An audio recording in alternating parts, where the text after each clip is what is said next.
I'm reading from The New God Image by Edward Edinger. I'm continuing with a letter to Pere William Lachat by Dr. Carl G. Jung on March 27, 1954. Christ was an innovator and revolutionary, executed with criminals. The reformers and great religious geniuses were heretics. It is there that you find the footprints of the Holy Spirit, and no one asks for him or receives him without having to pay a high price. The price is so high that no one today would dare to suggest that he possesses or is possessed by the Holy Spirit, or he would be too close to the psychiatric clinic. The danger of making oneself ridiculous is too real, not to mention the risk of offending our real God, respectability. There one even becomes very strict, and it would not be at all allowable for God and his Spirit to permit themselves to have advice or orders as in the Old Testament. Certainly everyone would lay his irregularities to the account of the unconscious. One would say, God is faithful, he does not forsake us, God does not lie, he will keep his word, and so on. We know it isn't true, but we go on repeating these lies ad infinitum. It is quite understandable that we should seek to hold the truth at arm's length, because it seems impossible to give oneself up to God, who doesn't even respect his own laws when he falls victim to one of his fits of rage or forgets his solemn oath.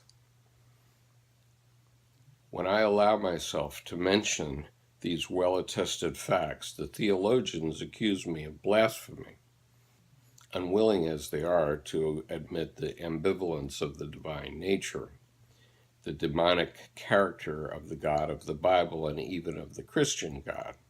Why was that cruel immolation of the Son necessary if the anger of God is not hard to appease?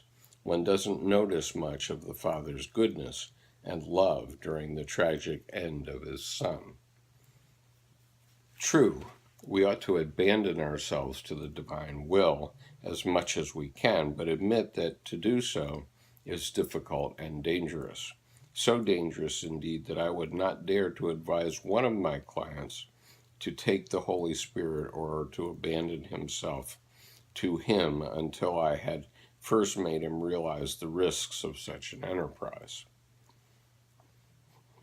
Permit me to make a few comments.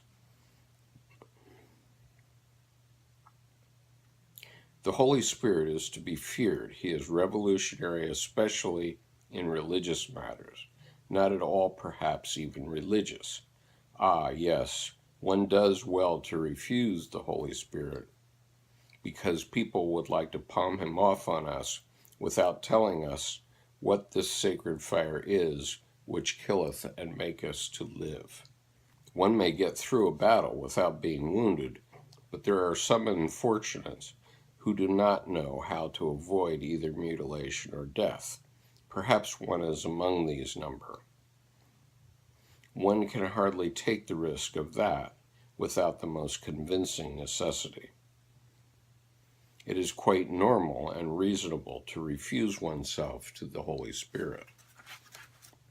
It is clear that the Holy Spirit is concerned in the long run with the collectivity, but in the first place with the individual, and to create him, he isolates him from his environment, just as Christ himself was thought mad by his own family.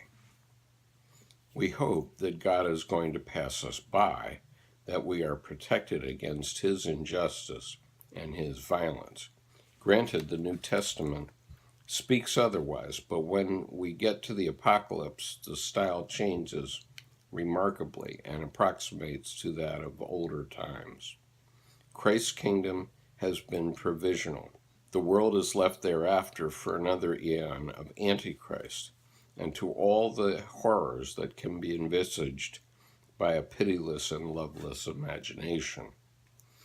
This witness in favor of the God with two faces represents the last and tragic chapter of the New Testament, which would like to have set up a God exclusively good and made only of love. This apocalypse, was it a frightful gaffe on the part of those fathers who drew up the canon? I don't think so. They were still too close to the hard reality of things and of religious tradition to share our mawkish interpretation and prettily falsified opinions.